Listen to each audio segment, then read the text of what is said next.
E o repórter Vinícius Mecenas está ao vivo agora com um advogado especialista em direito tributário para falar sobre os impactos da reforma tributária. Olá, Vinícius, boa noite. Vamos falar sobre este assunto, né?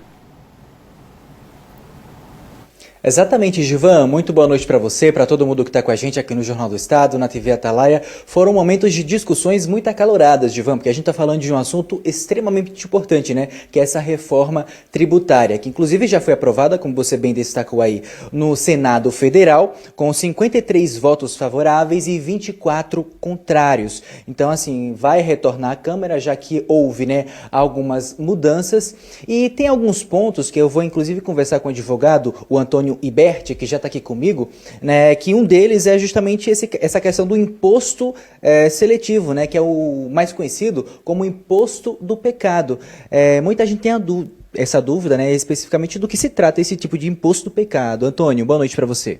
Boa noite, Vinícius, boa noite, Gilvan, e boa noite a todos que nos assistem de casa.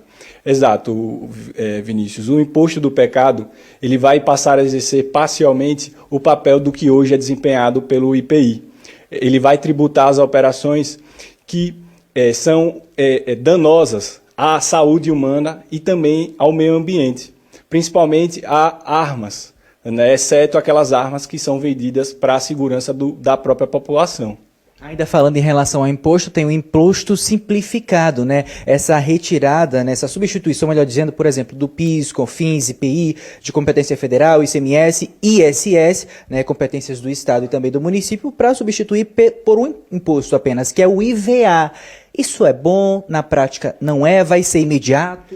Vinícius, veja bem, serão substituídos 5 impostos, né, o ISS, o ICMS, como você falou, o PIS, a COFINS e o IPI, por 2 novos, um da competência dos estados, do município e do Distrito Federal e um de competência federal, que é que será a CBS e o IBS, que são tributos do tipo IVA, né, que são tributos não cumulativos.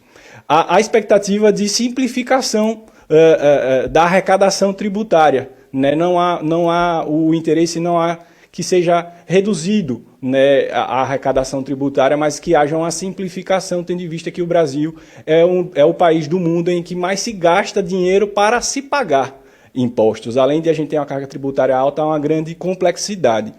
Mas a gente tem que ter atenção, porque a gente vai ter um período de transição em relação aos tributos estaduais e municipais longo, né, que vai perdurar a partir de 2029 apenas. Então, ainda que a proposta de emenda constitucional, a PEC número 45 de 2019, seja aprovada esse ano no Congresso Nacional, os novos impostos em relação aos estados e municípios apenas serão dado início à cobrança em 2029, né, com a extinção total do ICMS e do ISS em 2033. E em relação aos tributos federais, eles serão extintos completamente já em 2025. Percebe então que vai ser um processo realmente de adaptação. E por fim, eu queria também destacar essa proposta que estabelece o teto de remuneração em relação aos servidores estaduais, municipais, equivalente aos servidores da União. Então eu lhe pergunto, o Brasil está preparado para uma mudança como essa? Eu falo isso em relação à econômica? Veja bem, Vinícius, essa questão da remuneração dos servidores das administrações tributárias, né, dos fiscos municipais e estaduais, foi uma das alterações propostas pelo Senado Federal para que os servidores dos municípios, dos estados, possam ter uma remuneração equivalente aos servidores da Receita Federal. Tá? Então, essa foi uma das alterações. Se isso economicamente vai ser bom para o Brasil, essa é uma das... Na verdade, hoje a gente tem mais dúvidas, mais perguntas do que respostas. Muita coisa ainda vai depender de regulamentação através de lei complementar.